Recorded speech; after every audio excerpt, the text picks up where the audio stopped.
بسم اللہ الرحمن الرحیم۔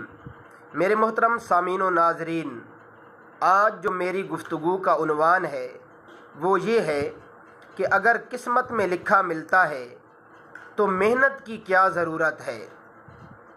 بعض ہمارے دوست صرف اسی بات کو لے کر کے فارغ رہتے ہیں اور انہیں اپنے بیوی بچوں کا بالکل خیال تک نہیں رہتا، کیونکہ ان کے سامنے یہ بات ہوتی ہے کہ وہی ملے گا جو قسمت میں لکھا ہوگا۔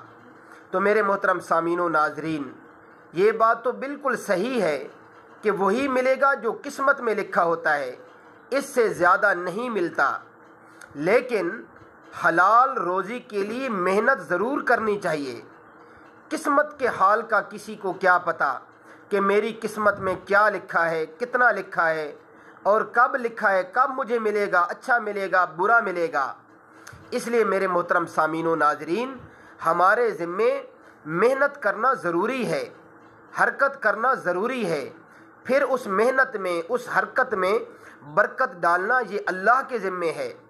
جو کام ہمارے ذمے ہے وہ ہم نے کرنا ہے، اور جو کام اللہ کے ذمے ہے وہ اللہ فرمائیں گے۔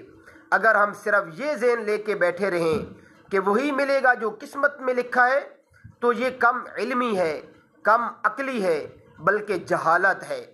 اس لیے محنت کرنا، حرکت کرنا ہمارے ذمے ہے، اس میں برکت ڈالنا اللہ کے ذمے ہے۔ اللہ مجھے اور آپ کو عمل کرنے کی توفیق عطا فرمائے۔